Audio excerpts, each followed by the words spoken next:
All right, everyone, Hey, everyone. Oh, you know what? We're gonna start out with a crazy little song intro. I should have stuck it already, but here's a little intro song that Chris made. Wow, You have a musical intro now? we do, yeah. Well, try it out. What the hell? I mean, Steven, all Oh your man, videos you know got a what? I gotta musical take it off. intro. Take it off mute. All right. We'll do it later on in the show. Anyways, you guys, thanks so much for jumping on. This is the DM and Friends. This is our Thursday night discussion. Free form discussion topic. We do actually have a topic tonight, and we haven't. I haven't unveiled it, so we'll do that after we do some cool stuff. Okay, it's going to be creativity in game design. Okay, there you go. Yeah. Wait, it's not goth girls in latex? I I thought it was was goth girls in latex. That's what Yeah, I I showed thought up that's for. what it was tonight too. But Yeah, the Red Rocky Horror Show. Come on, man. yeah. Um, so, anyways, yeah, you guys, everybody, thanks for joining the DM and Friends, and thank you to you guys for coming on. Ladies and gentlemen, we have Stephen Clements. You guys know him as Stephen Clements, and he is here, always here and forever here. And we also have with us Zachary Fisher, also known as Freezer 700, I think, on Oh yeah, yeah. Is it 700? Freezer 700, I think, or people interchange it. They call me Zach Freezer. I don't care. all right, I'm gonna call you Zach tonight, but I know you from this channel and Discord and all that cool stuff. I know you as Freezer, but anyways, hey, Swords and Stones, thanks. How you doing, Yeah. man? Thanks for jumping on. Yeah, I'm gonna. You know what I'll do is I'm gonna start out with how everybody's doing, what's going on, and all that. We're gonna start with Steven, and then he'll pass it off to you, dude. And yeah, I first step, shirt check. What's everybody wearing tonight? It's not hoarding if it's books. Golden Girls, dude. Golden The Girls, Golden yes. Girl shirt. And I got Yep. the pig face orc. This is actually the logo from a pig face orc con, which is now in Bakersfield, California. I've So always loved that design over the Yeah. the other orc designs. I don't know. I just love like the more hog appearance, where they're Yeah, robust or fat. I just always love that more. Yep. I definitely think that orcs have or pig face. I mean, that was, I think, the original design, and then they kind of through the years, I think their snout shrunk in the more, they became more human like, and yeah. And now Hey, they're Brass, green how and you sexy. doing? Yeah. Good to see you. All right, next check. What's everybody drinking? I've got a bottle of metheglin I made probably before Freezer was born. Probably. And it's too adult for him to drink at this point. But yeah, I made me some spiced mead back in the day, and it is delightful. All right. So doing pretty good. And you're talking to, and yes, all right, what am I up to? What am I doing? Well, you asked what we're drinking. Do you want to hear it or yeah, no? yeah. Okay, go ahead, Zach. I had a I'm little just bit of it drinking already. Arizona iced tea, Arizona iced lemon tea. flavor. Yeah.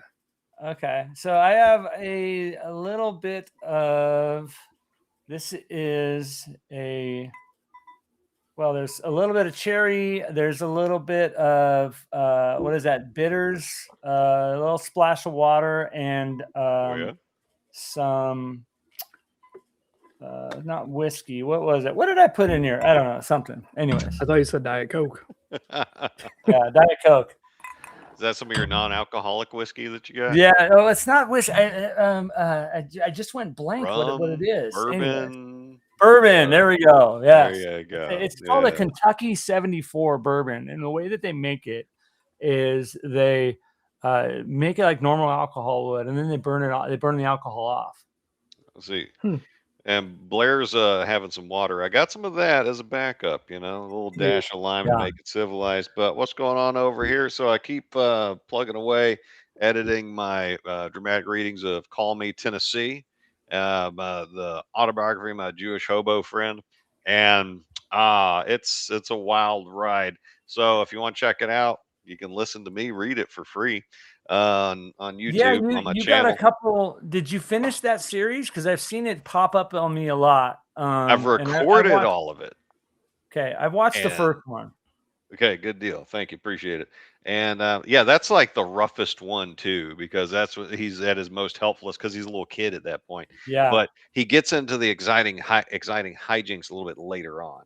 yeah, But if autobiographies ain't your thing, got a short story collection, Memphis Dirty, Tales from the Dirty South. You can also listen to me talk about for free on my YouTube and Rumble channels. We'll get the links in the description. yeah. Recently got done, or I'm waiting for Joe Block to send me back his responses to my edits from his next Dungeon of the Mad Mage level, and I'm very honored to be part of that. And me and Freezer, You're editing the whole thing for him. the module, yeah. Yeah, Joe okay. Block, absolute legend. And me and Freezer, we've been doing some creative work together, been doing some editing for him. And another cool cat I've done editing for, I wanted to plug, that's Luau Lou's Gamma-tastic Voyage for Mutant Crawl Classics. Yeah, It combines the movie Inner Space with fighting a kaiju, and it made me sick to my stomach a few times because it was so anatomically correct. But it's an awesome adventure. So I've been creatively engaged, my friends. It's been a good time. yeah. You've been pretty busy. Yeah. Yeah. I'm waiting for you to get that manuscript ready to send to me for an editorial review as well. Well, I will tell you, once it gets written, because it's just chicken scratch. You are going to be the first. You are going to be the editor. So we've already talked about that for sure. For what, Greyhawk? Or are we talking about? Yeah, it's Adventure in Greyhawk. Yeah. Yeah. Oh, I didn't even know about that one. I was tracking the Wild West. Oh, that too. campaign Yeah. Yeah. Well, I just found out from the person that is writing, the ad engine, which you mentioned his name already, but he's Yeah. running into some issues with possible licensing, I think. So it's on he said that the other night. So it's not breaking news here, but there's some it's on pause right now. Okay, I'll have to check. So I'm still writing the Western component of it because I know the general mechanics of it, but it's for it to go to fruition, it's yeah. So I got you. Dreg, you're absolutely right. That Gamma-tastic Voyage thing, the inserts and the overlays that Lou put into that thing, I'm like, the dude's production value was nuts on this. Yeah. Yeah. Can you flip to a page? Show us. Yeah. Pop it open. Yeah, please do.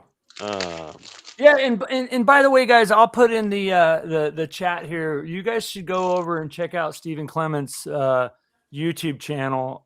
He does all kinds of reviews, some read along of those novels and other things, movie reviews. Like this dude's doing a lot of stuff over there. Yeah. So if you can First go over off, there, check out his. Yeah, look at that.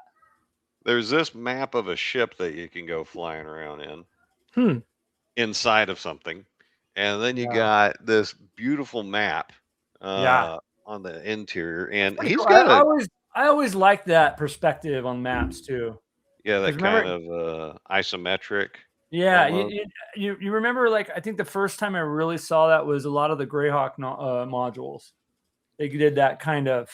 Yeah. There might have been some stuff before that, but man, let's see. So then, when I'm talking about anatomy, this is the kind of crap I'm talking about. Yeah, this is a detailed map of all the organs and different connective tissues and things like that. You can fly around in on this thing. So he even put a hepatic cycle. Oh, that's great. Yeah, he did. No, he did his research on Interesting. it. And, let's see. I should say is I am a nurse, so that's why I was looking at. Oh, are you really? Yeah. That's right.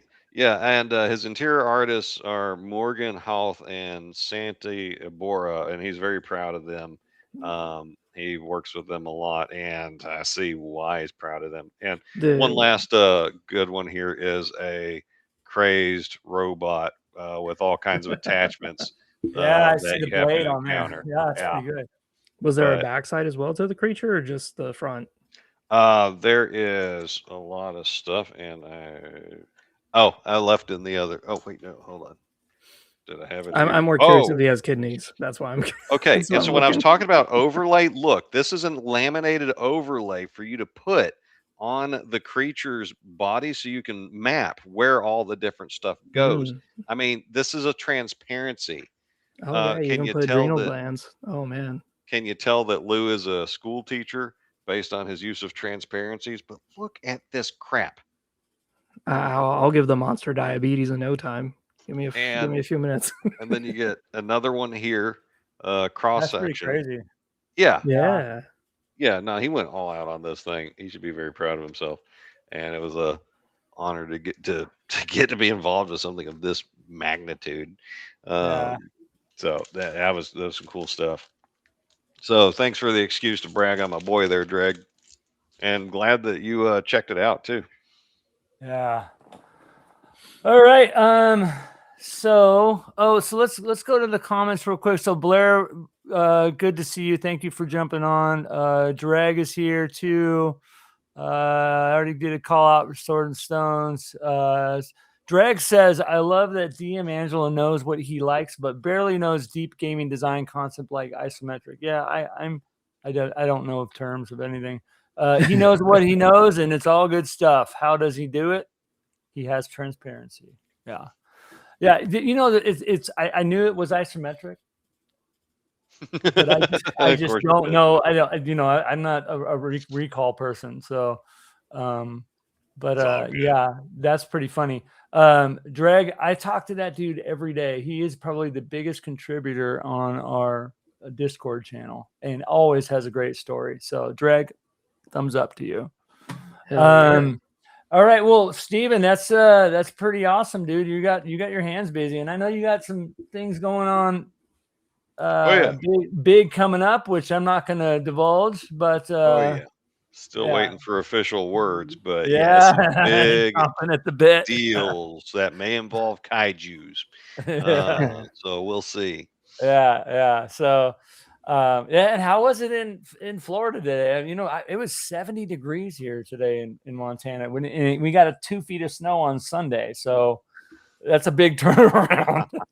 Well, we can report from North and South Florida, can't we, Freezer? So I'm up in the Panhandle, basically South Alabama, and you know I'm still this is still too cold for me. I don't like it. You know, like when I lived in New Hampshire and it was cold, I was fine with it because it picked a mood and it went with it. But like this southern, like 71 day, 30 the next, no. Yeah. I'm gonna write the governor because the mayor told me he couldn't do anything about it. Yeah. And I work with the mayor. If he won't listen to me, then he won't listen to anybody else. But now, Zachary Freezer Fisher, how's the weather in sunny South Florida? It's 70 degrees right now, and it bounces between 70 and 60. I live in the Everglades, so I'm way south. Yeah. Oh, are you really? Yeah. So just so you guys know, this is Freezer 700, who's on the on YouTube. You see him all the time. He's a big supporter of the channel, and thanks for coming on, dude. For sure. Oh, not a problem. Thanks for inviting me. Yeah. I like a lot of the content and a lot of discussion. To steal a quote from a certain someone who might be here, I'm a big enjoyer of big brain activities. Okay. Nice. I just love stuff that allows you certain freedom and allows you to really explore conversations. I've been a long time gamer, gaming for a long time, but I've never been a role play gamer until like the past 3 years, almost 4 now. Okay. And the big thing about it that I love so much is the freedom to do anything. And I know it kind of combats different groups want different things. Stephen kind of knows my adventure with Vampire the Masquerade, where I just had DM who just wouldn't let me kill my character. And I told him, I said, that's okay. It's okay. I want to experience what it's like to be blood hunted. I want to experience what it's like to break the masquerade, to suffer. I want to experience what that is. And I want to see a good story. Because to me, I always come at it from a story perspective. Yeah. My character is my story. Yeah. If he dies, if he doesn't succeed, that's an interesting story. Yeah. Achilles would not be known unless he died.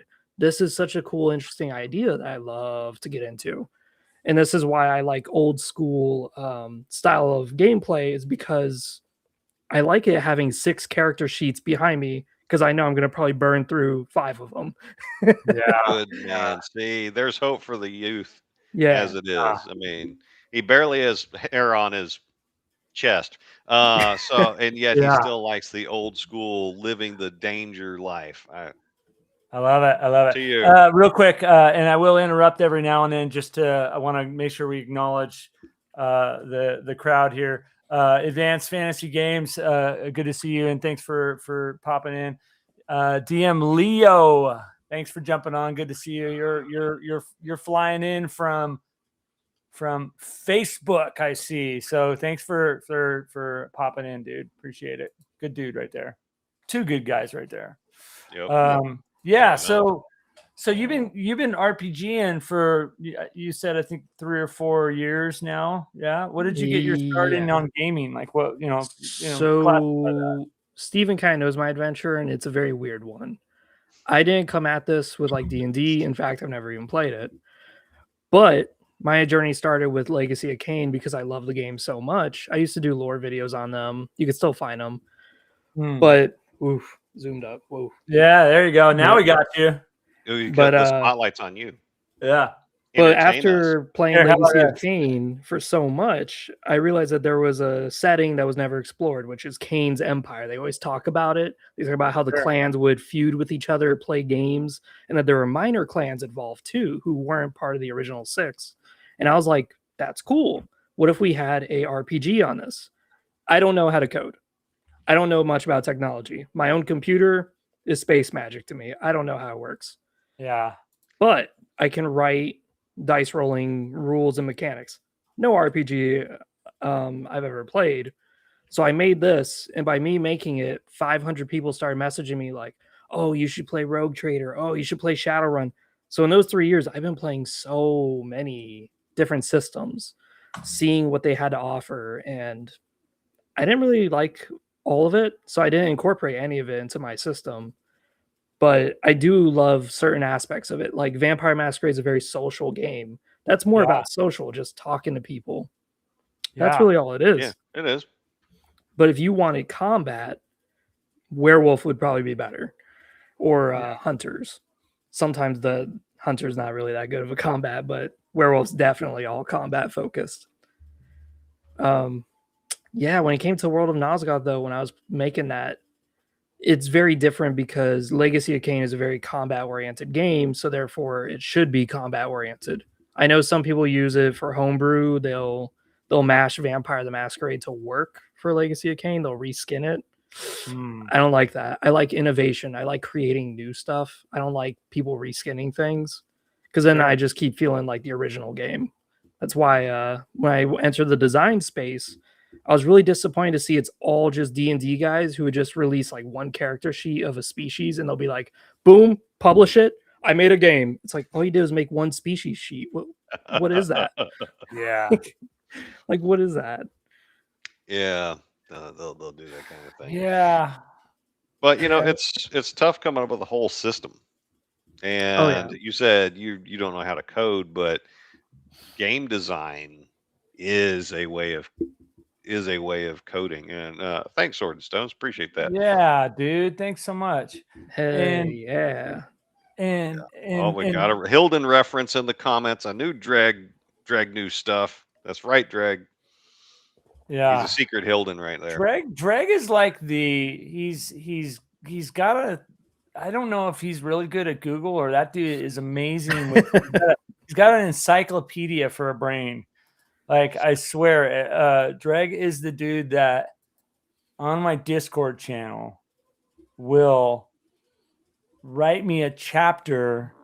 And I remember one time I said, dude, you asked me 7 questions at once. But he went into a whole story about it. And I'm like, God, this guy is super uber duper duper super booper smart and very good very big thinker. So love you, buddy. Well, has anybody actually met Dreg in person, or is he like an escaped AI? Yeah, exactly. Huh? Yeah, escaped AI. And The he says he uses conspiracy a Mac. theories. Okay. Oh, Mac. Oh boy. Oh boy. But yeah. So Freezer, you got the Legacy of Kain game. Angelo, do you know? Are you tracking what we're talking about when we're talking about Legacy of Kain? Yeah. Yes. I Okay, looked so the at it. video Yes. game series started Yep. in, I think, in 1991 with Blood Omen, Legacy of Kain, and I still think that was the best one because it had, like, the gameplay was the best. It was the best crafted product they put out, because the later ones, they would get kind of buggy in spots, and some of them would just break. Some of them is like it was impossible to really control the character, and they were clearly more focused on telling a story than they were on making a really compelling game experience. And Yeah. like some of the later games got really about flipping blocks Yep. and over and over and backtracking nonstop. Yeah. But they had really cool ideas in them, and they like the story. It's kind of like Star Wars Episode 3, where even though the technical pieces of the movie weren't great, the drama of the story still made it worth watching, at Yeah. least in my opinion. Um, like the acting was bad, the dialogue was bad, all of the individual parts were bad, but it still paid off. Yeah. And they weren't that hard off, but they were good. And so I was on Facebook. I was looking around for some Legacy of Kain groups because I liked it. I was a fan. I played them, and I saw this guy posted about, "Hey, I made a Legacy of Kain tabletop RPG. It's free. If you want to play, come check it out. Called World of Nosgoth." So I like having a good time, and I clicked on it, went over to Freezer's Discord, started chatting with him, got kind of disturbed by his meme page on there. So, only go there if you're brave and you like talking about testicles and, like, at least 35% gay stuff. Yeah. If you're not comfortable with at least 35% gay humor, stay away from there. Yeah. I mean, the Wow. man's wearing a Golden Girls hot pink t-shirt, okay? Yeah. But I got to reading the game, and I was like, this guy's really thought of a lot of stuff. He's covered the lore. This is a complete vision. And yeah, I want to see what this is like. And he's been gracious enough to run it for me and some of my friends that I normally game with. And we gave it a test drive. We're like, this is cool. We want to play it again. A few months passed. He went out of the country, came back. I don't know if he was dodging like a warrant or something, but he did make it back. Maybe he dodged a warrant over there. And we got started on a campaign every other Monday night. We're going through one of his pre-written adventures, Bloodless Bloodhaven, Huh. and it's been a lot of fun. What are we about, being session 6 or 7? Session 6. Yep. Yeah, and Yep. it's really cool, and The it's filling out that part of the story, like he talked about when Cain was building his empire over the course of like 1,500 years, and the Mm. video games don't touch. That's a big amount of road to travel on, and we are. It's cool. Yeah, one of the big things is like Legacy of Kain is gothic. Now, what is gothic? And this is how I come about creativity to the one gentleman who was talking about improving his DM skills. Know what your central theme is. What is the theme of it? If someone tells me gothic, what is that? Is it bright colors, fairies prancing in the woods? No. Gothic is beautiful pain. Pain that is sorrowful, but you love to look at it because it just looks beautiful. Mm-hmm. How do you do that? The days have snow-capped mountains, and the forests are beautiful, and the rivers are running, and and then nighttime comes and you dread the night. And that's why when I did one of my challenges, thanks to Steven inspiring me a bit, was one of the challenges is there's this faction of vampires called the Torellum. They're a clan. They own factories and they're warriors. They're the big, strong guys. These are the guys who will charge through a door and break the door into splinters. They're bulls. And I was like, what would be a challenge for them? So that's what I did was I wrote, you wake up in the middle of this dark cauldron. Iron shards are stabbing your feet, spread out everywhere. And in front of you is another vampire who just got made. He's a Duma him, another warrior clan vampire, and above you is an elder who yells, "One of you will live, one of you will die. You will prove the strength of our blood." And he throws a spear in the center of the floor. Let the battle begin. You may not live. And there's some cool roleplay elements, like there's iron shards on the floor, so it hurts you just to move. The spear is in front of you, but the Doom of him gets the first turn because he's more perceptive. It's not looking good. You're already on the back foot. What are you going to do? And these are fun ideas, is like, you know, you go through this gothic horror of cutting your flesh, ending up with 1,000 scars, but yet you still strive onwards. You still tackle whatever challenge is ahead of you. This is very interesting ideas. I like exploring those. Yeah, and I'm glad that you're able to take some inspiration from the AD&D Second Edition Challenge series that I've been reviewing, because that's, you know, me and Freezer were talking. He was like, you know what? I should make a challenge series for each of these vampire clans you could join. I was like, that's a friggin' good idea, because, you know, like the challenge series, each of them are supposed to tie to that particular character class and what makes them tick to tailor the experience for that player. And so why not do that? Why doesn't every game do that? Why doesn't every RPG have a series of, you know, you think you're a big Mr. Bucko? Well, here's a challenge scenario for you. Go do it. And why not? But you do have to tailor them to each one of them. You don't want them to be the same flavor, because what was it? Were you already working on the Melchiah's challenge, the like more zombie-like vampire? Yeah. So the Melchiah's challenge is different. The battle you needed to win was long ago. You don't know how long. You just woke up in the middle of a desert and you died. And here you are with no legs and missing an eye, and you're surrounded by nasty mutant wolves who have like acid for spit, and you're supposed to survive against them. So you could have this horrifying adventure where you just grab a poor helpless animal, rip its legs off, and attach it to yourself and go, okay, I can walk now. Where do I go? What is vampire society? I don't even know. And you have to find the pieces to what happened to yourself. And it's like, ugh. So you have to use your intelligence like a Melchihim, but at the same time, your body's rotting. And you have to keep rolling the dice to make sure your body parts don't fall off, which is really grotesque. Yeah. And for those that have are familiar with these vampire clans from the Legacy of Kain vampire games, video games, this is totally up their alley. So that's I think it's cool. And so yeah, he came up with this whole system with its own rolling system, conflict resolution system, and the way he balanced it. And he's done a bunch of play testing and fine tuned a lot of things. So I'm getting what I'm seeing is a fairly late stage product of you know, further on in the development process. But before we get into talking, like picking at that, and then like how designing the system breeds creativity and how people can interact with it and what they're supposed to do with it. You've also made another game that's not based on Legacy of Kain. It's a war game I'm tracking. Yeah, so I'm trying to make my own stuff. Real quick, hey Mark, just wanted to say hi. Go ahead. Hey Mark. Anyone else? I think there was a new person as well. Well, Blair, of course. I had a Blair again. You know, it's always a good thing. But yeah, I'm trying to make my own thing called Kingdoms of Oblivion. And I'm approaching it the same way with DMing, which is when you make your setting, what is the central theme? For me, it's metal. And it's like, okay, well, what's metal? Metal is rage, it's rebellion, it's defying fate. No matter how ugly it is, you get in there, you get angry. And I was like, got it.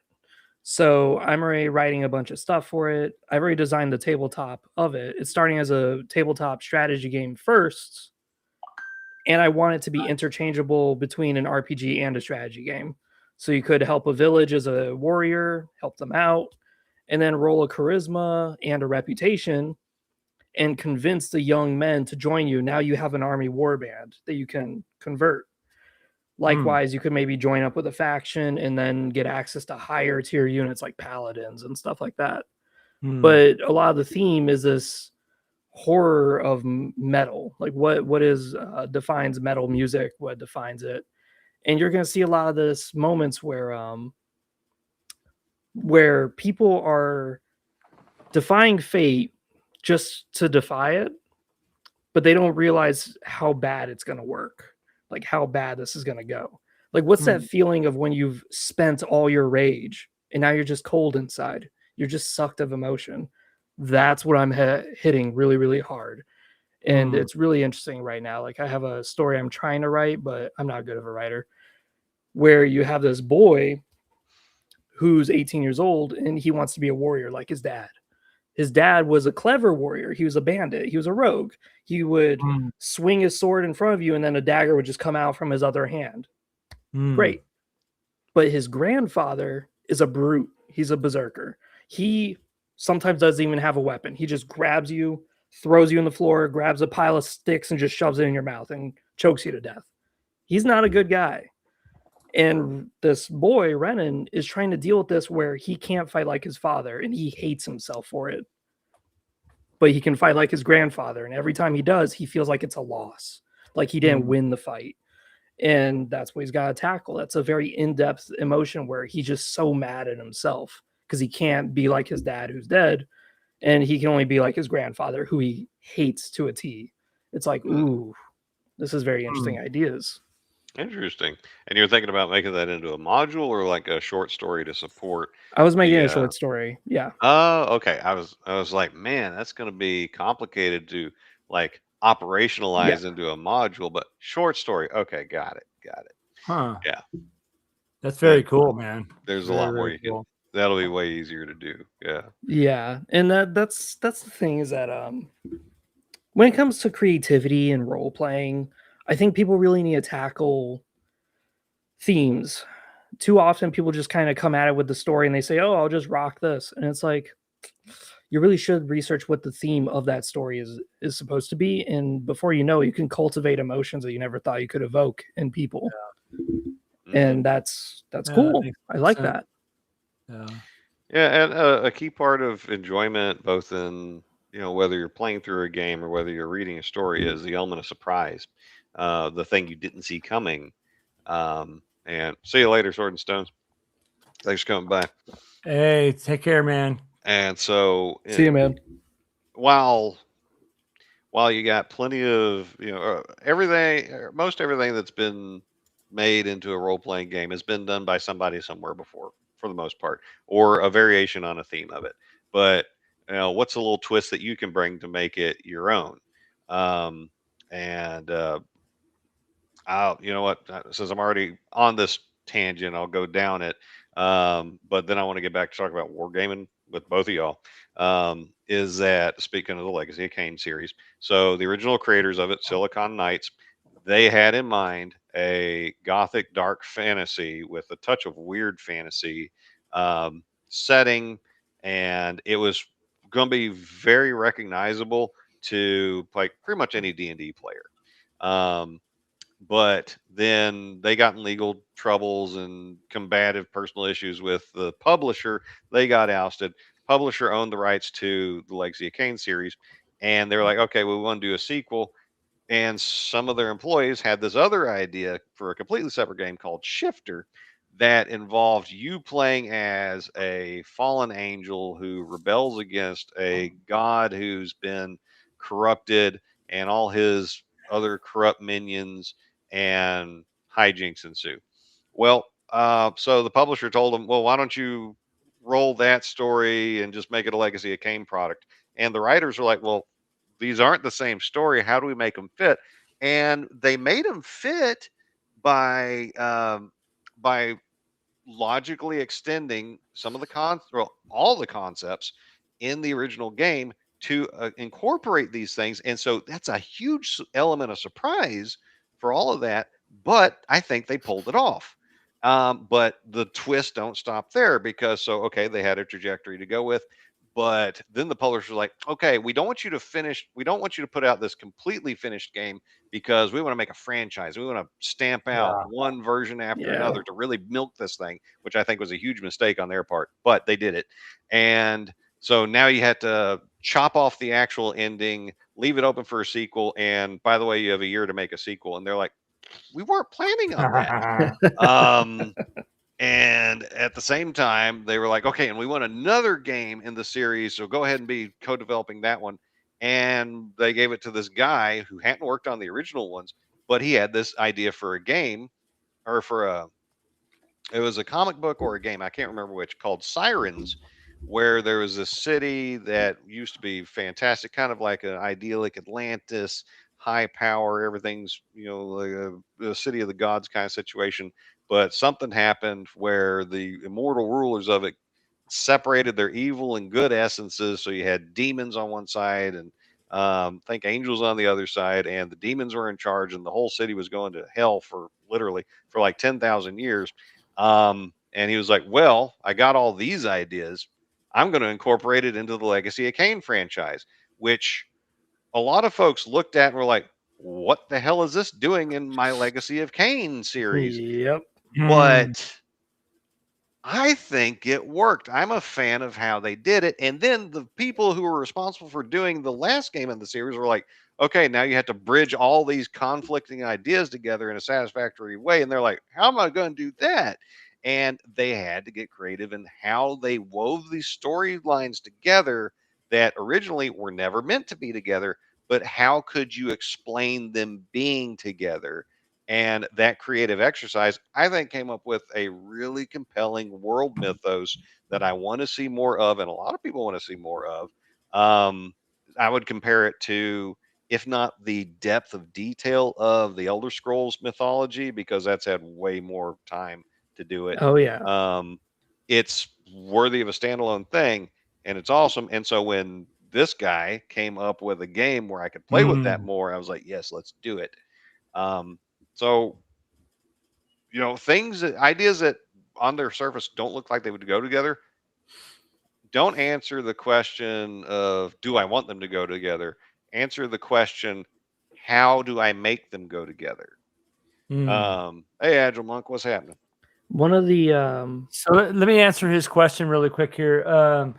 And we did get a question about the theme. So if you guys want, we'll come back to that. I'll highlight that. Got a lot of comments went through here. Sorry to cut you off, Freezer. So no, I was actually about to get to the question. You're right. Yeah. So Agile. So this is Freezer 700, who's you see him active on this channel a lot. He's on tonight. We're talking about creativity in game design, and obviously we have above me Stephen Clements, who you probably know, so do you guys want to jump back to this question? Yes. There was one about vampires as a theme. Yes. Yeah. So that was the question there. And by the way, you guys, let me see if I missed somebody else. Yeah, Mr. Rourke, good to see you too, man. Mr. Rourke, what's up? Mr. Rourke. Yeah. So Mr. Rourke, just so you know, Mr. Rourke is a big vampire werewolf fan. So good. Yeah. We were talking a lot about that just right before you logged in, Mr. Rourke. So just so you know. So one of the big things with vampires is I like to go to source material. I actually like Bram Stoker's the movies as well. I like a lot of the old stuff. I don't like Twilight. Once Twilight came, it destroyed the setting, in my opinion. I hated it so much. But what is a vampire? A vampire is this grotesque parasite. But as a parasite, he has to be attractive to his host. So, yeah, he looks good. He looks well put together. But he's actually this horrible fiend who lives off the very things, the very fabric of your being. And that is very interesting to me. Because in the setting that I'm writing, the Kingdoms of Oblivion, I have vampires as well. They're just elves who broke their soul away from their god because their souls are tied to their god. By breaking their souls away, their body starts to rot into wood. So what do? People have theories like, oh, they drink blood to sustain themselves. No, they actually kidnap your body. They put their soul into your body. And when you see his black like mascara on your face, that's actually where their soul ripped into your flesh to get in. So if you see black eyes, that means they came in through his eyes.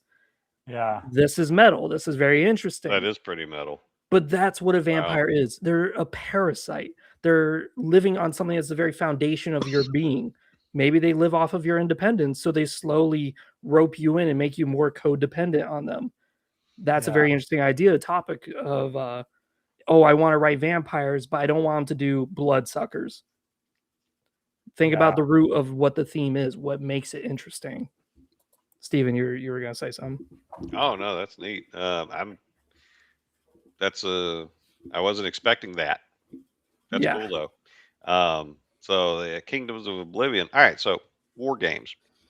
Oh, well, vampires. There is another question regarding Dreg asked a question about let me see here. What about OWOD and CWOD, differences between Wrath and Geists and Eaters? Well, this actually does get to, and might have inspired what I was going to say about vampires, is what part, like Freezer was talking about, what kind of experience are you going for? What's your theme? Is what perspective are you telling the story from, or are you playing at the challenges from? Because Wraith, you are the guy swirling around existence's toilet, could get sucked down into the well of oblivion at any time. I mean, it really is. It's just a matter of time before you go down there.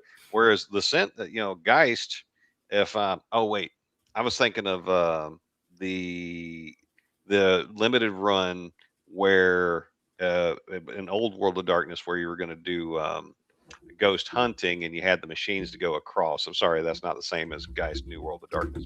I'm not familiar with Geist New World of Darkness. But yeah, are you looking at the situation from inside the eyes of the monster, of the vampire, or are you looking out or from the outside in at it? And so looking at it as a predator. And if you are looking at it from the inside, what are your role-playing cues that you have to work with? What are the assumptions of the setting? Is it that you are a monster and you are a ghoul and you just play act at something else, or do you have some humanity left and it's up to you whether you hold on to it or whether you flay it alive spiritually? It's a theme. What's your theme? Yeah. And like the vampire game plays every side of that spectrum, because you'll have certain clans geared towards being the monster and you have certain clans trying to not be the monster. Yep. So that goes along with, and I've talked about this a little bit before, my favorite H.P. Lovecraft story, The Outsider, right? It's like a 4-page. Yeah, it's one of my favorites. And it starts out with, those of you guys aren't that are not familiar with it, it starts out with, this lost person, and he's underground and he doesn't remember anything in the future. And then he starts remembering, in the past. And then he starts remembering little bits and pieces, and he's wandering around and he's just kind of very disoriented. And then at the end of it, spoiler, it's 100-year-old, story. He sees himself in the mirror and he's a ghoul, and he realizes that he's this horrible creature who's destined to be evil or looked at as being evil, but he's really who he is inside. And the perspective of what evil is and what's bad and good, and kind of goes along with what you're saying. But those themes are pretty cool. When it came to Vampire the Masquerade, what my clan was? Which one? Nagaraja. Nagaraja. Yeah, they have messed up teeth. Yeah. So it's hard for them to really hide, but they look normal. And one of the cool things about them is that they have this Auspex power, whatever, where anytime they cast it, their eyes glow like stars.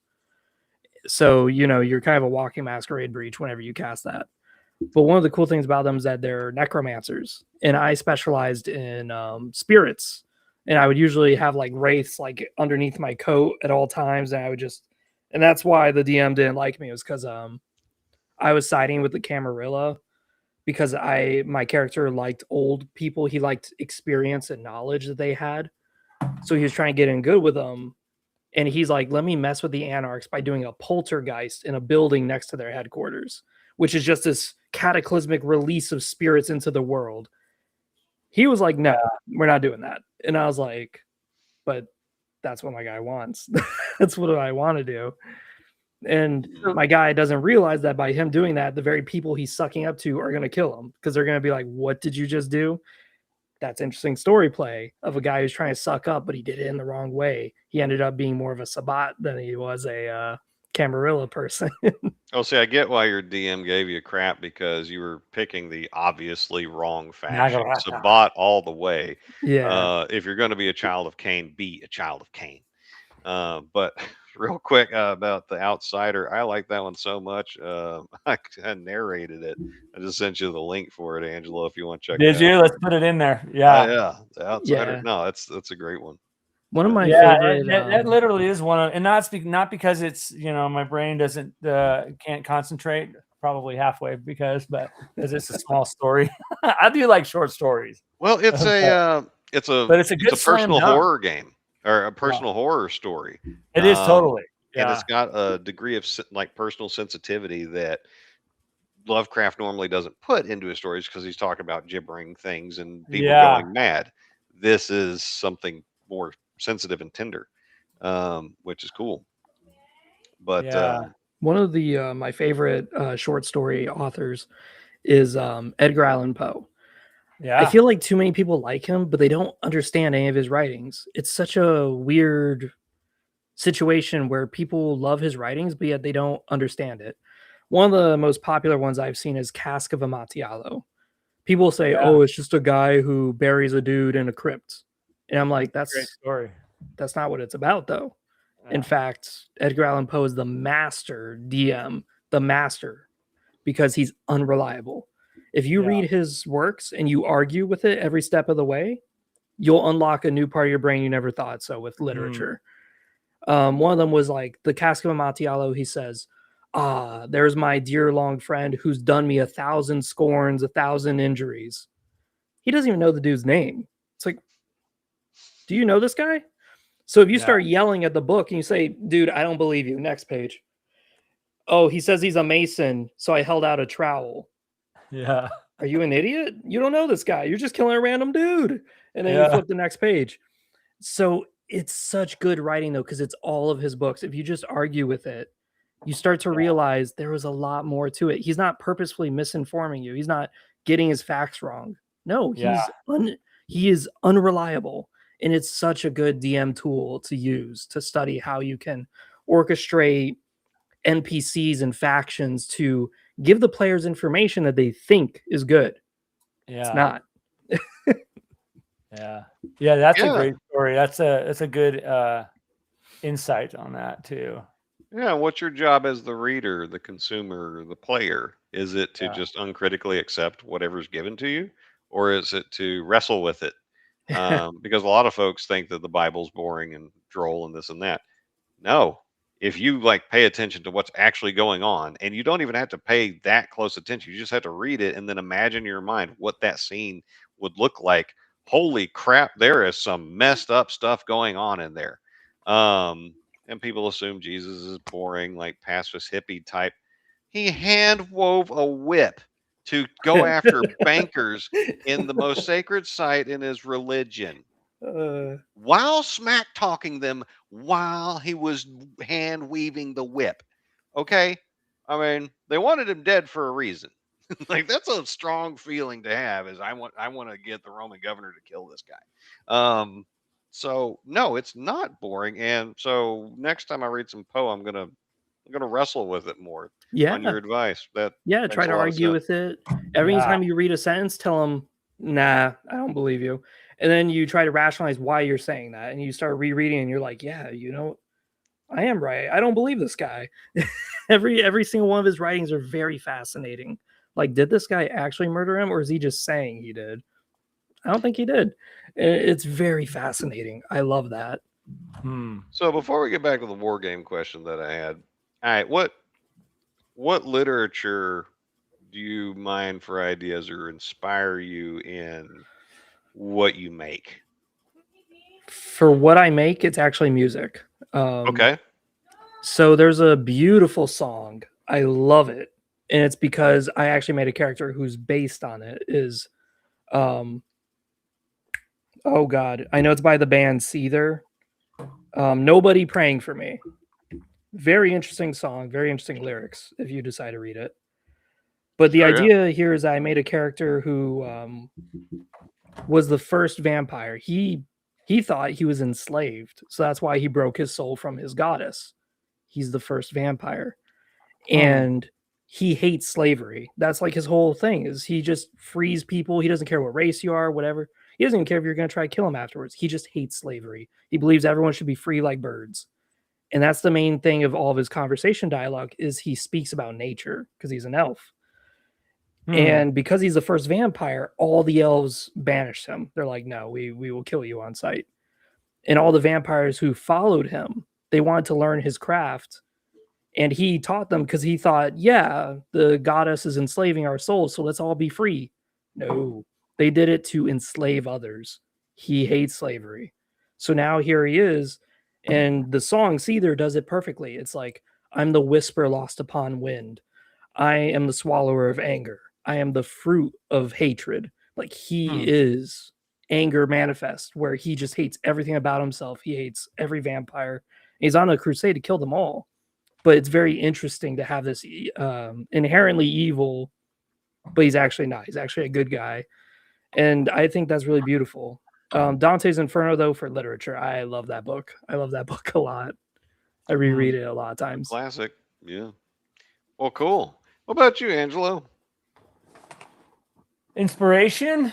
Yeah. Where do you get it from? And we're talking about gaming related, not what we did right before we went on air related. Yeah. That's just my standard Facebook and Instagram feed that gives me that kind of inspiration. It's funny. Your Instagram feed. Yeah. So we don't. It's so crazy that my Instagram feed or Facebook feed is filled with revealing goth girls. Number one, that's probably the highest, and white monsters. You're welcome. Yeah, I don't know why those go together so well. And there's a whole series of videos of beautiful goth girls with serving white monsters. Well, think about it. Yeah, goth girls and white monsters should go together because they do. 100%. They're both pale, white. Got that. I am a firm believer. And they're both 0 calorie, or they're good for you. 0 calorie. As much I like of it it as you want, and they've got caffeine in it, and like all those B vitamins, so they give you energy. They uplift you. They awaken the spirit inside you. That's the secret. Yeah. So my feed is those two, and then obviously cats. And for some weird reason, Nate the Hoof Guy. I don't know. Google it. And That's kind of addicting sometimes to watch. I can't get enough of this dude that maintains hooves on cows. Yep. So anyways, I know that's all across the way. Yeah, for me, when I kind of I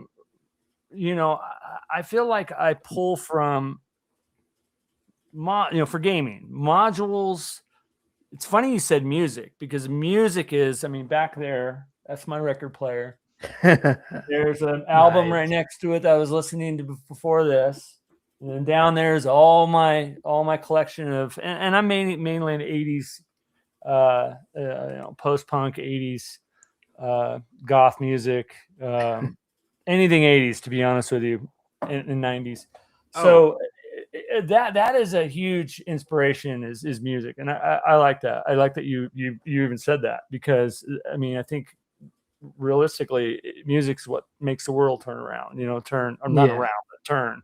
At least for me, it's a big part of my life. Here goes Blair. I knew you were going to say something when you hear this. Goth girls make the world go round. You are 100% right. But couple that with what Mark said.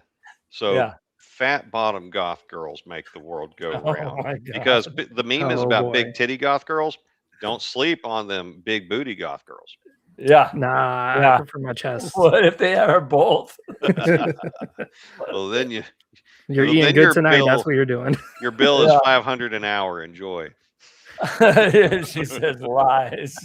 You got any Jimi Hendrix back there? I love Jimi Hendrix. You know, I'm not a huge Jimi Hendrix fan. I mean, I've listened. I probably know every song and grew up on it, but I don't own any albums. So The Watchtower was a really interesting one. Most people know it from the Lucifer TV show, but that's not how I know it. I know it from the Jimi Hendrix.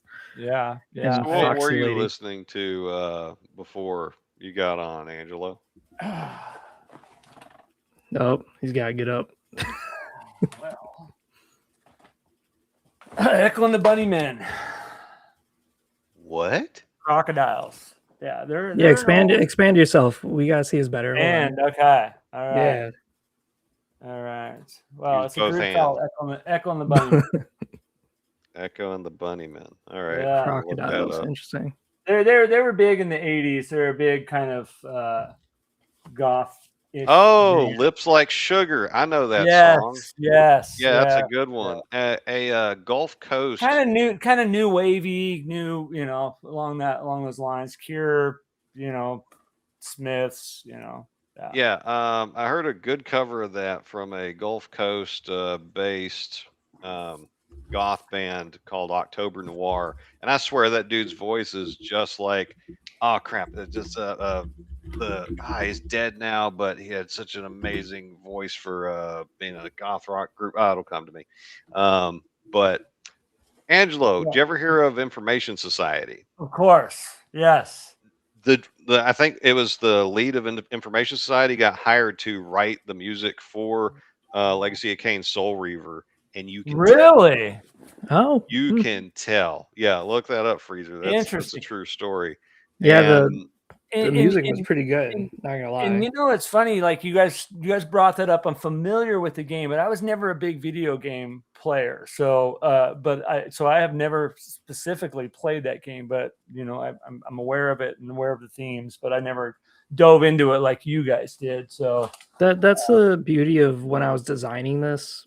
Was I said Andrew to myself, Eldred. not everyone's gonna play the games. Some people just want a good RPG. So that's why I never touch on the game itself. And that's why it's kind of like its own thing. Yeah. I've been scrubbing some of it lately. I've been kind of putting it on the side in case I want to make it into its own thing, like changing the names, stuff like that, changing a bit of the lore.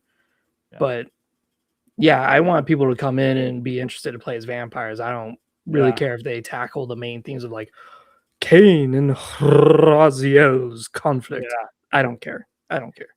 Peter Steele, negative. I need to stop you guys real quick. So Dreg said Andrew Eldritch. So Andrew Eldritch was the lead singer of Sisters of Mercy. That's who in they're a British goth band.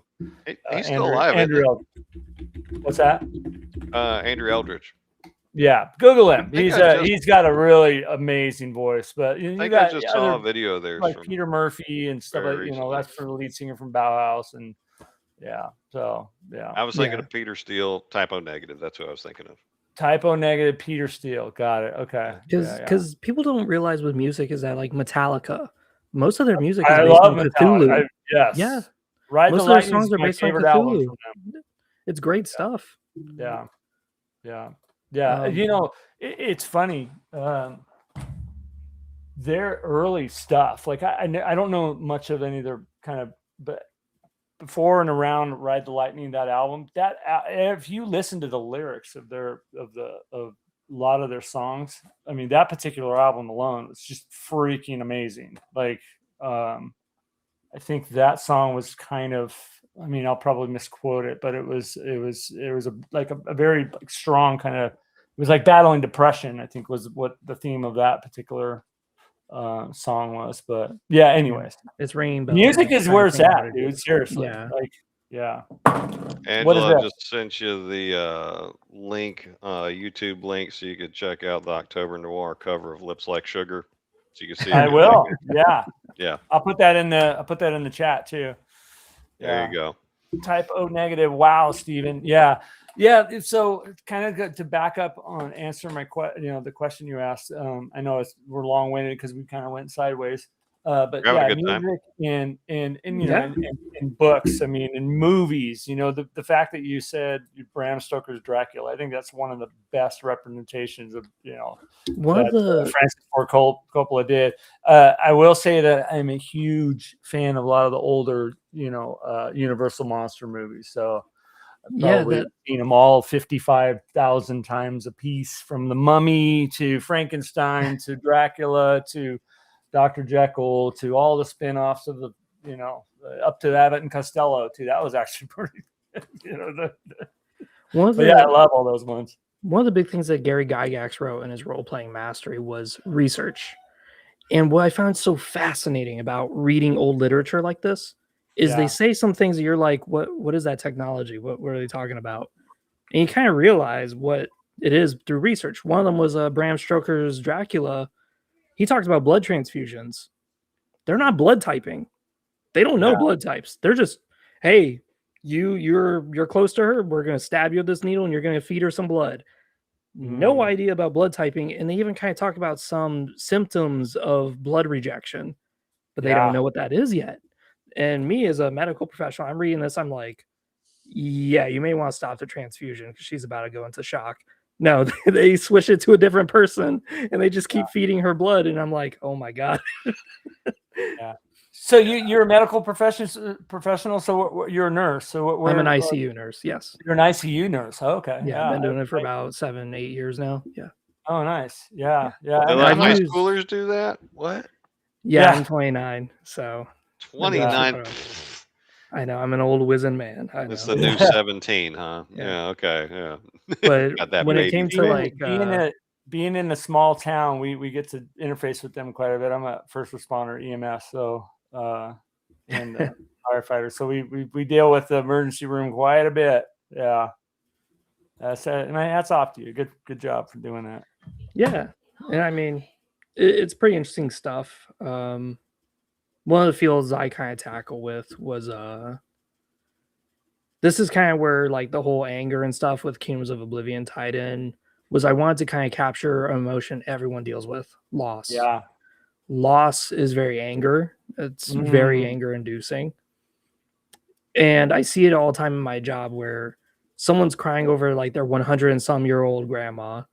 And it's like, they're upset because they have regrets. They didn't spend enough time with them. They didn't call them to check up on them like they should have. They're maybe just a bad granddaughter, grandson, where they just kind of ignore them for 20 years. And then they finally are on their deathbed and they're like, oh, I forgot. And it's like, that's rough. And that's something that I kind of want to tackle with, is making modules where you do have a set family, you do have a set village. And then after you're done with your adventure, everyone's dead, or they moved on from like a bandit raid 10 years ago or something. So the feeling is new, but the information is old. What are you going to do with all this anger now? The people who probably did it are long gone. They're probably dead too. Like, what are you going to do with all this pent up rage and regret?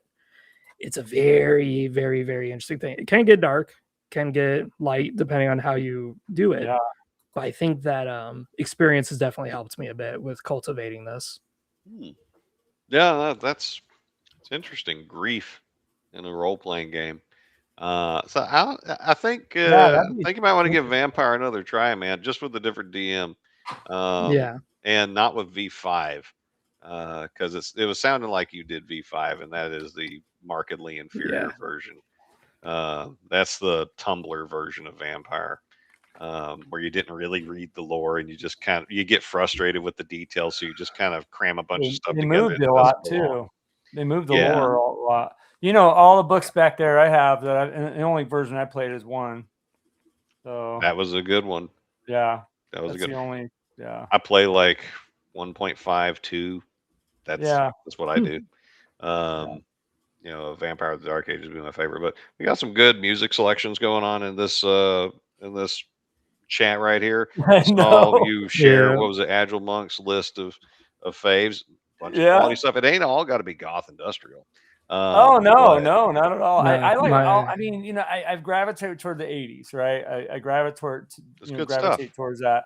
But there's such great music out there. Yeah, there's a big conversation. I'm losing track of stuff. We got Dregs asking everybody what's their favorite classes. Half elf, cleric, rangers, total AD&D cheat, 1E cheat sheet. Let me see. These people just casting their question spells. About It's beautiful. mastery books. Also love the Stranglers tracks like Golden Brown. I do want to say hi to Sebastian Expander and Jason Jacobson 1157. Thanks for jumping on, guys. Good to see you all. This is probably a good time I'm going to plug this channel. Yeah. And the reason why is I don't know if a lot of you guys heard that I did open up memberships to the channel, and one thing I'm going to do is once a month do a giveaway, for an old school D&D adventure module.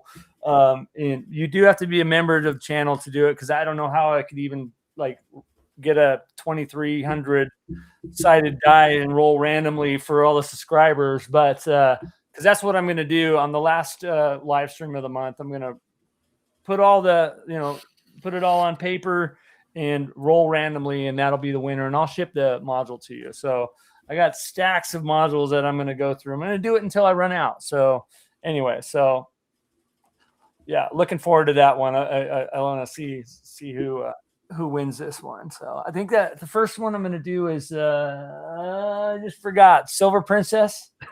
Which one is that? B3. B3. Yeah. Yeah. I got a nice play copy of it. What's that? The one with the cover controversy. Yes, that's that's the one going out. Yeah. So anyways, that's cool. So if you guys want to get into that pool that for the drawing, you can back at the lowest level. But anyways, so that's my spiel, and I'm sticking to it. All right, everybody, be cool. Blair's back. Okay. Surprise, the memes. I'm back. So, get rid of the memes, everyone. She's back. So back. Blair, have you gotten a chance to play D&D yet? Who, me? No. So, yeah, we're gonna fix that. We're gonna fix that. She was saying that she's never played D&D and wants to learn, and that's what she's. That's her story, and she's sticking to it. The thing is, Sebastian. The thing is, D&D is not very beginner friendly anymore, I think, because I look back at the first edition, it's much easier to digest. Now you have so many classes that lead to subclasses of their own, that lead to different things. It's a progression path. Yeah. It's just too much. It's way too much. Steven sees it with my game design. I believe gameplay should be at the front, not 60 pages of you telling you about your lore, your setting, and the people who wrote it. I don't want to waste 60 pages on that. Hi, come here, buddy. Come here. Agile, I hear you. Baby attack. Agile, I do hear you, and I see you. I'll put my email address in the big. Hey. Another thing. All right, go to mommy. Give mommy a kiss. If you want to get a hold of me, go ahead and put that. Email me at that, and we'll definitely hook up. I'd love to have you on the show, Agile. Yeah, that's a cool looking topic. And Blair wants to play old school. What I would say to her as well as to Freezer when I do run an introductory session for Freezer to Dungeons and Dragons, I'm not going to use 5e. I'm going to use D&D Basic because one, it's all you need. You can do anything you want to with Basic D&D Edition. You can do domain play. You can become a god in it. It's got rules for it, but it's lightweight and there's easy. There's cool powers in all those feats and specializations, this and that.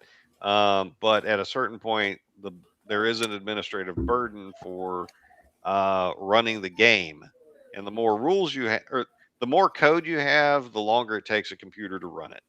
Yep. Yeah. It's what it is. Yeah. And now I do like me some crunch. I do. But there's a point of diminishing returns.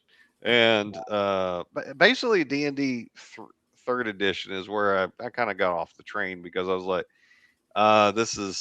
it's too much. And I didn't like a core thing I didn't like is one of the major design conceits of D&D 3rd edition and then on, is the D20 is the central mechanic.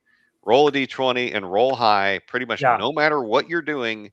Roll for initiative, D20. Roll for a skill check, D20. Roll saving throw, D20. Roll to attack, D20. Roll for anything, D20. Whereas previous editions, you had all these sub games with their own rules and logic to vary things up and to teach you that you can.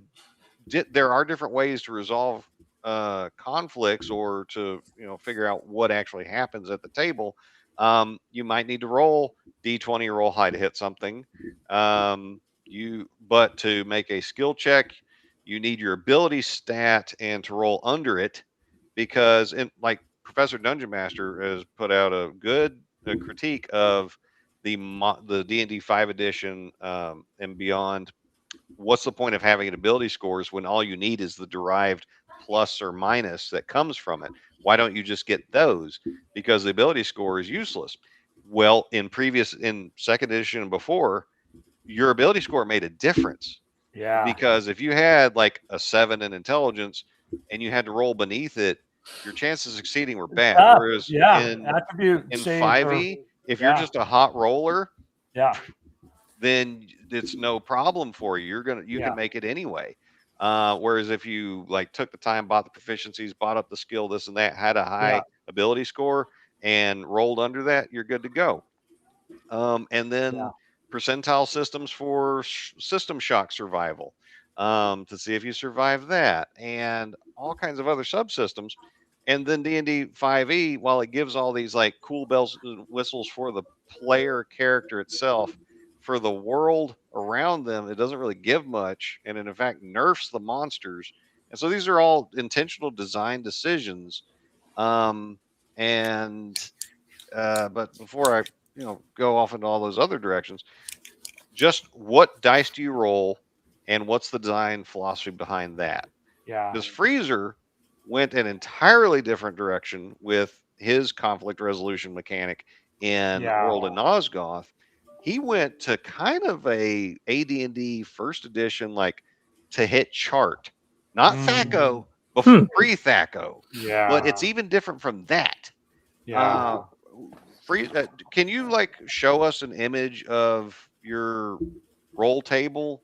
Can Freezer share his screen, Angelo? I don't think he can share the screen unless you have to. Here's I'll just send the rules light PDF. Okay. Do you have it in front of you? Maybe you hold it up too. I didn't print it out. No, it's a website. Yeah, I'll do that. Let me do that. I want to get to some of these great comments here too, but give me a second. I'll load it up and we'll definitely share it. Yeah, that's awesome, bro. Let's do it. Great comments here. I need to acknowledge some people here. So Dreg says we don't like crunchy here. Speak for yourself. I love crunchy, especially Captain Crunch. I think Mr. Rourke and I used to have levered home 77 to just play D&D straight up, deep cuts. I like it. Good one. Good one. Yeah, when it comes to crunchy, I can give or take on that. It depends on what the use of it is. Yeah. I mean, there's a time and place for it for sure. Yeah.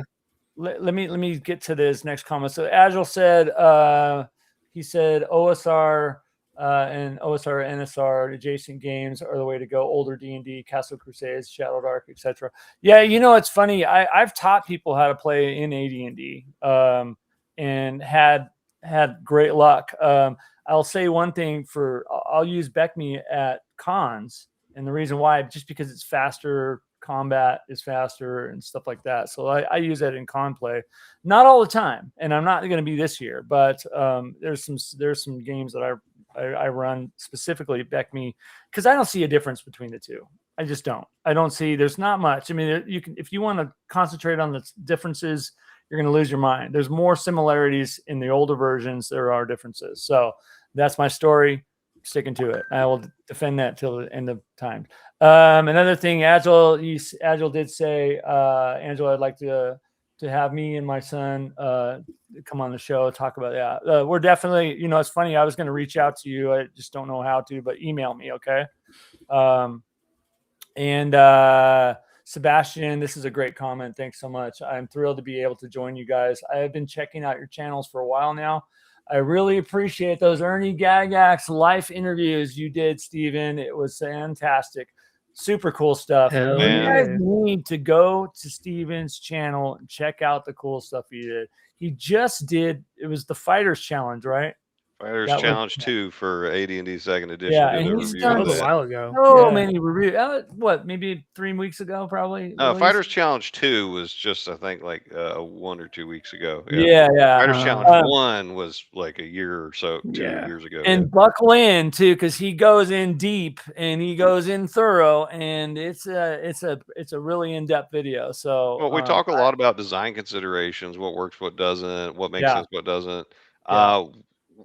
My reviews are like an editor and a dungeon master and a Yeah. player is reading through this and analyzing what we've been given. Yeah. But Well, you're not just but- flipping through the pages and reading it. You're literally digging deep.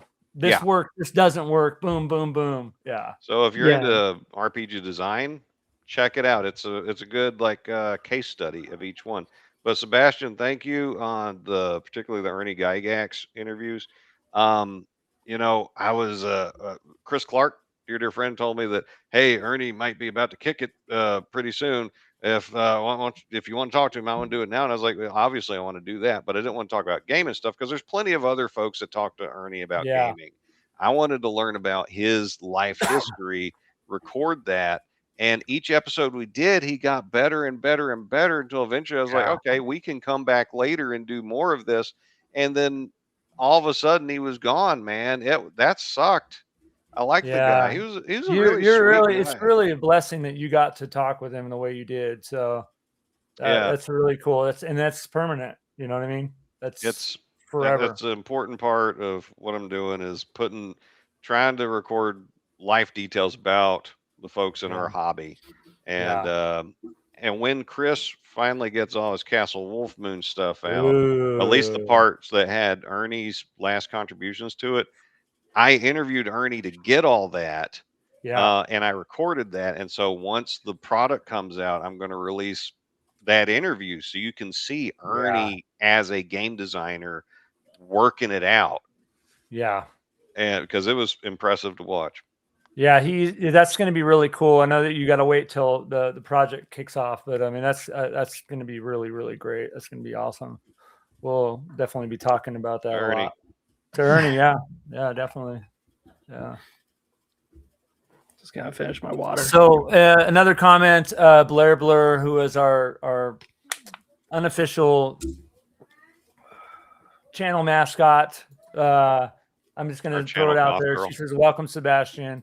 I ditto and second that. Dreg says, "So 5e is closer to Call of Cthulhu than any prior D&D edition." I don't. You missed the question mark. Well, is that a statement? Call of Cthulhu is roll d100 and roll as low as possible. So it's just a flip. It's the same roll over and over again. Yeah. And there's no variance, which is easy to teach, but it gets a little vanilla in my opinion. Yeah. Let me keep going down, man. I'm trying to keep up here with the comments. There was some more here. Let me scroll down. Sent an email. Thanks, Angelo. I see that. I'll check that out. Matthew Sherman is here. Just stopping in. Wanted to say what's up. Can't hang.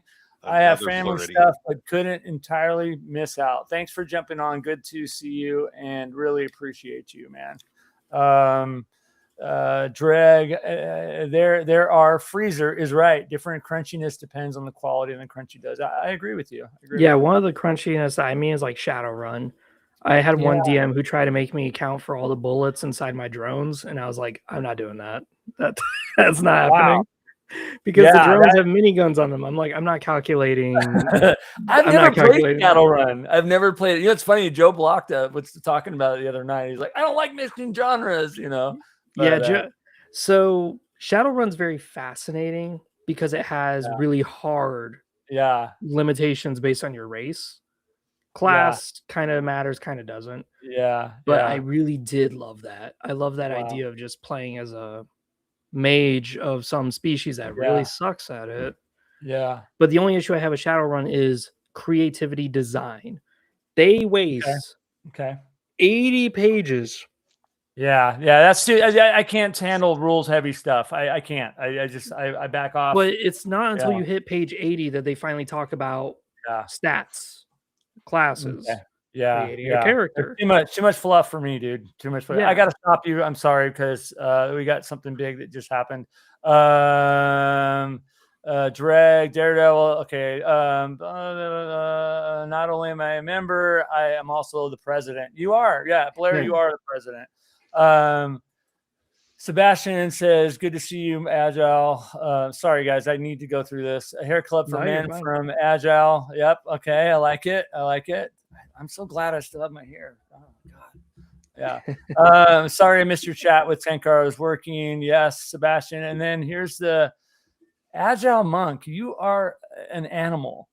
You are such an animal. He just gifted 10 memberships as hero level to 10 different people. Thank you so much, dude. You guys don't understand how much I appreciate this. I don't do this for the money, guys. I'm not at all, but I will say that this membership here does two things. It gets you in the drawing that I'm going to do because I want to get rid of all these. I'm looking over at probably 150 different modules on the floor. I want to give these to you guys. And even if you get in and it's a double, give it to somebody that needs a play copy or something like that. So everybody that's a member at the 30th of this month will be in the drawing, and I'm going to ship it to you. Okay. So that's So, and if you get a double and you're like, oh, I have this already, pass it on to another DM. Yep. That's what we do. Sell it for a really high price. Highest the market value. or put it on RPG auctions and make some money. You know what I mean? Yeah. I could do that with all this stuff, but I'm too lazy. Okay. I don't want to do it. But it's awesome to enjoy a hobby. Gifted Eric. He just gifted, let me see. So Eric C, points of data, Hardy Cross, DPI Paula, let me see, Elliot Vernon. I got to go through all these. Thank you so much, Agile. Clear 25, long shot 906, DM Knucklebones. I've seen you before, and of course I know this man right here, Zane Daniel. By the way, I'll throw out a QR code for their this is their news project Tuscara right now, which is doing really good. Congratulations, Zane and Bunny Dan. You guys are doing this is it's been doing really good and been following it, and it's awesome. So you guys, scan that QR code and go there and give them some support. It's pretty cool stuff. It's a Shadow Dark world. And I actually got to read the preview of it. They sent that over to me, and it's some kick butt stuff, guys. It really is. Anyways, back to the chat, and Vic Act. So received a membership. Thank you again, Agile. He says you need a big boost for membership to help your algo appreciate the channel. Thanks, dude. Yeah. Greg says, kind soul is such a channel. That's cool. Agile Monk from Blair. Hey there, Agile. Dean became a member also. Thank you so much. Hardy Cross MP, you are the best. Blair, to the heroes. Super chat. Blair, we got to get, you know what? We got to get somebody. We need to get her on a game in her very first D&D game. What if we live stream it? Oh, yeah. Agile says, support your favorite channels like the DM and Friends, as Angelo gives so much to the community. Thank you. That touches me, seriously. I do this because I love the community. I love you guys, and it's from the bottom of my heart. Hey, Zane and Bunny, you're amazing. DM and Friends, by the way, Bunny calls me Agile Monkey. Oh, okay. Agile Monkey. Yeah. Maybe I'll start calling you that. That's so good. So when it comes to running a new player, please, would you use the module Treasure Hunt? That one seemed really interesting. That's not a bad level one to do. 0. Yeah. And that So one lends treasure itself hunt. pretty well to theater of the mind, and it introduces mechanics as you play. So it's Yeah. bite-sized chunks. And If you were, that's what's so fascinating is that you don't get a class. Your DM chooses it once you hit level 1 based on how you've been playing. Are you sneaky? You always wait for the right time to attack? Probably more of a ranger or a thief more than a fighter that you may have envisioned yourself being. yep. Like stuff like that. That's really fascinating to me. If we were in Treasure hunt. person, go ahead. Steven, treasure hunt was the one that I think they started. You had 0 level, right? You Yep. started 0 level. You were just this normal person, and then, and you know, and I know you got something to say here, but I have to you're say good. this. I am a big advocate for any campaign, any world, any game, players that are going to stay together and start at level 1, start or even in this case level 0, because then you get the opportunity of learning your character, telling that story of developing that story of your character, not just, oh, I'm now this 8th level, superhero. And you know what I mean? And I Yeah. have all these things. I mean, because that narrows you down to your sheet. You know what I mean? If Yeah. you start at level 1, and a lot of people, maybe I'll get some flack on this, but I think it's very important for you to kind of develop your character into what it's going to become and its legacy, and it's, you know what I mean? So anyways, Yeah, that's a and if great you are, module. it is, and it was that's why it was the first one I reviewed. Was because I love it that much. But I might run you through Zanzer's dungeon for D&D Basic because the mechanics are even easier, Yeah. and it is very much Barney style, teaching people Dungeons and Dragons, but it's a fun adventure. Um, it's good stuff. Oh yeah, Sebastian, I Yeah, like I it. was going to see if I had treasure hunt here, just pull it up. But yeah, Xander, and you like Xander's too, huh? Well, Xander said he used Treasure Hunt Yeah. on his last starter. Good man. One of the I'm glad it's getting kind of a renaissance. Oh, of you're love. talking because there's another module, Xander's too. So, what's that one? Zanzer Dungeon. Xander's, yes. Zanzer's Dungeon is from the D&D Basic Black Box set with the red Yes. dragon on the front, Yep. and it's fantastic. It's Yeah. really easy. And if we were in person, it's got this beautiful map with these little cardboard stand-ups. Oh, it's chef's kiss, production design. So to answer this question, Agile, I don't care if they live in Germany. I'll ship the module. I don't care if if it costs me $50 to ship it, I'll do it. So, yeah, wherever. That's nice of you. That's really nice. That's really generous. It's no. Yeah, I'm not gonna discriminate. Ah, man, and Sebastian Melisana, heck yeah, they liked it. Melisana, she became a campaign NPC when I ran it for my Al-Qadim game, and Mark the Shark, low level, plays the most fun because death is so close at hand, and that's Yes. why having power bloat is a problem. And one of the things that Freezer intentionally did in his World of Nosgoth game design was, even if you're max level vampire Billy Badass, you could get taken out by a couple low level guys that got lucky. Yep. And I like that. Keeps you on your toes. You 'Cause can never get too comfortable. That was the thing with World of Nosgoth, is that classes are not given. You have to earn them, and you earn them at level 4. That's halfway to max.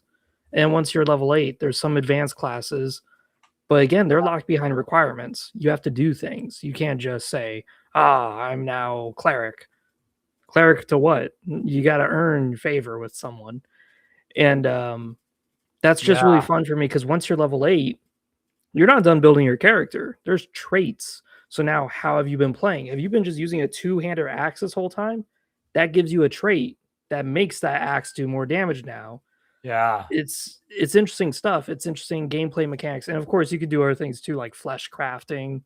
So you can just augment your arms by replacing them with someone else's arms. Yeah, it's Yeah. Oh, and I mentioned earlier that we had just done a little creative work together, where it's available at the link for Freezer's Google Drive, and it's on his Discord as well. The rules light introduction to World of Nosgoth, 8 pages. It gets you what you need if you want to get started playing a vampire, a Hilden, or a human. You get all the basics there. It's nice, simple, and he had all these great ideas, but editing, layout, it's a skill. Polish. Yeah. And I loved the material so much. I was like, would you mind if I did this? Yep. He figured it out. Yes. Yeah. You know what happens? You guys sent it to me, and we totally went off the rail and talking about other stuff. So sorry about awesome. that. Yeah. I definitely want to bring this up to the new designers and GMs out there. If you think your work is polished, trust me, it's not. I'm sitting there trying to cut the words out of my sentence sandwich as much as I can. And then here comes a fresh pair of eyes, a new brain with extra wrinkles on his cerebrum. And he just says, why don't you just say it like this? And I'm like, yeah, I could have just said it like that from the beginning. Yeah. And he just cuts the word count down perfectly, precisely. Steven knows what he's doing, man. He's not only a trauma consultant, but he is a great editor. Thank you.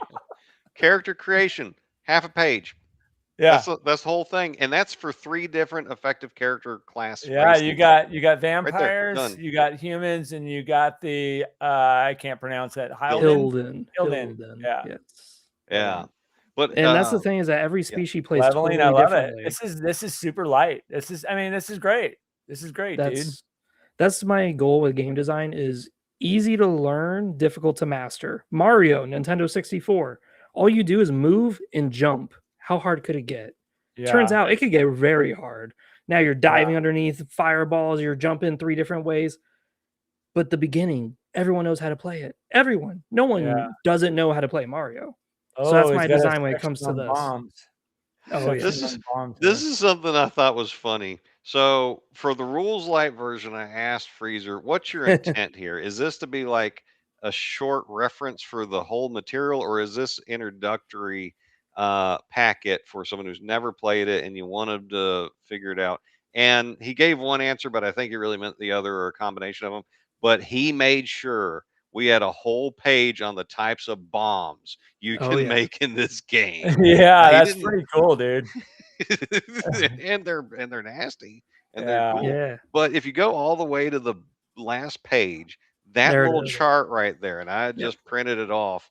But if you can zoom in on that, this roll resolution chart, this thing, it took me a while to wrap my head around it, but this makes your stats and your skills really essential. And it basically says, you can roll as hot as you want to, but if your modifiers for your stats and your skills don't equal at least a -1, you will never get a critical. You can't lop the guy's head off on a lucky die roll, which 5e would let you do. Skills matter, but also if you are a god for the thing you're trying to do, it is impossible for you to critically fail. You can't do it. And that makes sense because how many times in a 5e game, well, I mean, I've seen it. I don't know how many people here play 5e, but you got like a wizard or a specialist in something, make the skill roll, they fail it, but then the dooty-doo comes along, just gets a hot roll, nat 20, he succeeds. Even though he has no skills, he had all these penalties, but he rolled hot, so he got it. Well, this is one way Freezer addresses how you have decided to build your character over all this time is enforced with these design decisions. And I like it. The more time I spend with this chart, the more interested I get. But what it is, you combine the effects of your stats and your skills, and you get your total modifier there on the left. You roll 2d6, and then using the row of your total modifier, you go and you find if your 2d6s was a critical fail, success, or critical success. Yeah, one of the big tackles I wanted with this was I wanted it to feel the difference between innate strength and skill strength. What does that mean? So if I am really, really strong, 10 strength, that's a +3 modifier. But I have 1 skill and a sword. That's a -2 modifier. So I'm actually swinging with a +1. And there could be builds that you can do where it's like, what if I just focus on my stats and not my skills? Or what if I do vice versa? You could do that. And you might actually unlock a better character than you've ever played before. Who knows? It's so balanced that there is no actual meta, which I like. So here you are trying to be Mr. Min-Maxer saying, I'm going to dump my intelligence. Well, there actually are spells in the game that will kill you if you have less than one stat. So you try to min-max. Getting those spells. Yeah. If you try that, you're going to get slapped around. It's not going to be fun. Do you guys see this looking in the door there? Is that a cat? Oh, that's a deer. Yeah. Are you kidding me? Yeah. Looking in He the wants door. a kiss. At first, I thought it was a really tall coyote, and I was about to say, "Oh my God, we're going to see Angelo get taken by a skinwalker." Come on the show. Like, what the heck? Oh my God, there's multiple. Yeah. Oh boy. Man, you are in the middle. They're here for the kissing booth. Yeah. There's a bunch out there. Anyway, sorry. We're here for the salt lick. Boy. Do you mind if I put the link to this in the chat, or is this something you're go ahead. Yeah. You're okay with that? Okay. Yeah, more people who play, the better. And because he doesn't, it's not an officially licensed product. It is a fan-made product. We ain't charging for it. It's free. And if you want to try it out, he'll be happy to run a game for you, or you can join in the campaign that we're doing. Even though we got a couple levels on us, believe me, a new character will be fine. You will not be outclassed. And there are racial limitations that I talk about, because I like that. It means you push the boundaries. But in this case, it's more of clans. So if I'm a vampire who's a Torellum, you're a big buff guy, cool. Yeah. But you have really crap magic, really, really bad cunning, because it's hard to sneak when you're so big and your magic's just not that good. You're not delicate. You could still be a mage. You could still be a thief. And who knows, you might actually be stronger because of it. Because Torellum have a -2 damage from martial attacks. So if someone hits you with a sword, you take -2 damage naturally. That's great. That's awesome. So you might end up unlocking something new. And that's what I love. Because I did I like to do off-meta builds. You guys know that. I always comment about how I like doing orc mages or something stupid like that. I did in my own system just fine. It had no issues whatsoever. If anything, it might actually be more stronger to do off-meta builds.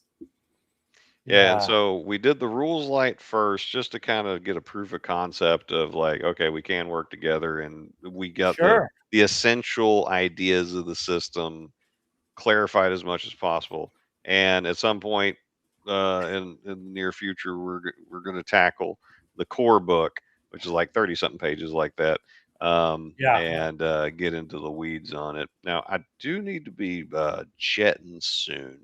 We were gonna cap this at 90 minutes, but we're at 98 minutes. We're having too good a time.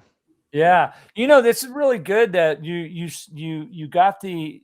I think this is a really good. Thanks, we're gonna, starting it out small like that, doing a rules light, and then building on that. I think that's really, because I think what I see a lot is joining Facebook and Instagram. As well. Okay, cool. Yeah, awesome. What I see is sometimes I see creators really go in and just it becomes bloat. You know what I mean? Yeah. So if you start small, I think smaller is, and that just appeals to me. I'm not sure that that is the. That's my opinion, and I'm always going to give my opinion because I just know me. But I think that's, in a lot of cases, lighter is better sometimes, or totally agree. Yeah. So that's really cool. My hat's off to you if I had one on, as far as, putting out a light, dialing in the light version before you kind of expand, I guess is what I'm trying to say. So. For those who want to create stuff, I love it. I love innovation. I love when you try something new. But one of the big things is that we talked about last time. Stop focusing on your system, focus on the game. Yeah. Make a campaign and then tell your players, hey, while we're playing, I may be changing the rules. That's what I did. I said, okay, we're going to play this, but just know maybe next session I'm going to change a few of the rules. I found that at the beginning of the game, everyone was dual wielding swords. because now you get 2 attacks and there was no penalty, no drawback. Yeah. So I said, okay, let's nerf this. Let's bring it down. Let's make dual wielding a little harder. Balance. Yeah. They were totally fine with it. And they found that they actually preferred it this way. There are ways of doing things. But when it comes to designing games, you should always prioritize fun, play, campaigns. My other game that I'm making, Kingdoms of Oblivion, first thing I did, I made a campaign. It's actually 3 campaigns. They all have the same finale, which is the mosh pit, where it's just everybody goes in, beats each other up as much as they want. And that's fun. You choose which faction you want to play. You make your choices over the campaign, and then the ending is the same. You just go in there and try to kill as many people as you want. But that's the point. I focus on the campaign, because if people don't like your stories, if people don't like your game, they're not going to stick around. They don't care how mechanically amazing this rule book is. They don't care how stimulating and crunchy this is. Yeah. If they're not having fun, if you don't have a good game for them to play, a good module, they're out. See you, dude. Right. See you next time. Yeah. Right. That's very true. Good points. And after Angelo just mentioned very kindly that he had subscribed to my YouTube channel, I went back and checked, and because I was getting close, I just hit 500. So, Nice. and during this live stream tonight, I got the last 2 to get to 500. So that's thank awesome. y'all. Whoever the other person was, appreciate it. And for those of you guys that are watching this later or watching this now, after this, before we hang up, and I got all your information, Stephen, but I'll get all your links to Freezer and Zach Freezer. I know you guys Freezer, so I'm going to call you Freezer. And I'll make sure that's in the show notes, guys, so you can go to their respective channels and pages and stuff and things and socials, and check them out and follow them, and all the support is loved. So I mean, maybe next time we could just post a book that all of us like, and then next live stream we just talk about how you would make that into a module. There you go. It's funny you mentioned a lot of this, because we are starting a series next month called the Creators Corner, and it's going to be a 6-part series, and it's going to be from the idea all the way to the fulfillment, and I'm going to get various people in there. So I got an outline, and I'm starting to reach out to certain people that and ask them, where do you fit in here? Where can you talk the most? Because there's a section on editing, and guess who I'm going to have as the editing side, for sure. Zach, you would be a great fit for, somewhere in there. We'll talk offline, but if you guys want to be on this series or whatever, those of you guys that are watching now or later, reach out to me, the DM and friends at gmail.com, and I'm going to get a full lineup. I got some really cool people that are coming on we're going to talk about it from beginning to end. And the reason why I want to do this, is because I want to learn. So, and not only, I think a lot of people have actually asked me, hey, this is, they think that I'm this big game writer. I'm not. So I just play D&D and love it. But it'd be really cool to kind of explore that. I'm sure some other people have done it, but we're going to do it too. So you got a spot on there, Zach, for sure. Oh, I earned it today. Yes. Or Freezer. I earned my seat at the table. Yes. Yeah. Well, I think you have a lot of points that I think would be really good to and fresh ideas. So definitely, I think that's something that a lot of people come to me for, is unique takes on things. As you guys see, I spin vampires very well. I spin elves very well. I spin a lot of things. Yeah. But really, it's just reading. I read a lot. As a nurse, when I made my potions and stuff for World of Nosgoth, I just started using some nursing stuff, like, hey, you can cure this poison if you change the pressure in your ears, because the poison gives you vertigo. But if you change the pressure, it changes the chemical compound, and then it gets rid of it. It's like, these are interesting ideas. There's one spell called Loop of Henley. It's a potion, and it allows you to act twice, but it's going to cause you to have a big crash once it ends. That could be powerful. There's got to be a negative to that. Yeah. And there's some other ones. There's one that was like a yellow potion. I can't remember the name of it, but it gave you it gave you reduced armor because your bones became more brittle. But on the flip side, you were a lot faster. You could actually like dart across the map. It gave you like +3 movement. So now you could like zip to the end of the room and get behind a guy, you know, do the whole anime thing, Noni, and just teleport behind him. Yeah. But the flip side is that after you teleport behind him and your turn is over and you hit him, Yeah. he might still be alive and he might break your bones because your armor's reduced. So my last question for the live stream, then I'll be quiet until the very Take care, Hardy. See you later, man. Thanks for joining. Bye, y'all that are checking out. Since you got that giant mansion in Montana, when is Montana Con? When is Angelo and Friendsicon? Yeah, where we just all like stay at your place? That. And you know, it's funny. I have a buddy that's coming in about 3 weeks. He's going to stay for 10 days, and we're going to just game our butts off. And he'll probably be sitting next to me as we live stream. And he's a player in my Wednesday campaign. But dude, I would love to do that. And it's funny because I have a friend in Virginia that North Carolina, Virginia. Anyways, we're doing a DonCon, and he used to be an editor for one of the Avalon Hills, and a big gamer. He's got this 35,000? No, 350. I don't know. Huge gaming room, and we're going to do a DonCon for him. So that's so yeah. Let's do it. Let's do the DM and Friends doc. You got 5 bedrooms. Stack us 4 to a room. That's a small con. Yeah, hey, we can snuggle, fit a few extra people in. Let's go. Yeah. And all the goth girls will be in the room with you. Hey. You know, and I love it. Well, you guys, this was a fun time. I think we have exceeded our time, our agreed upon time frame. I do want to, as we exit, I do want to give you guys a let's say in 45 or 30 seconds or less, give me your last kind of goodbye and plug, and you know, if you want to take a bow or kiss the audience. We'll start out with you, Zach. You're over here. Always try to be creative, even if your ideas are bad. Work it out. Yeah. Say it out there. Get it out there. I'm always curious. I may critique. I critique some people's homebrew Warhammer stuff because that's how I started. And, you know, it's a good time. That's all it is. It's just as long as you're having fun, make good things, be innovative. I love innovation. But overall, as long as you're having fun, that's all that matters. If you're not having fun, it's just time wasted. So with that, I'm out. Smooch.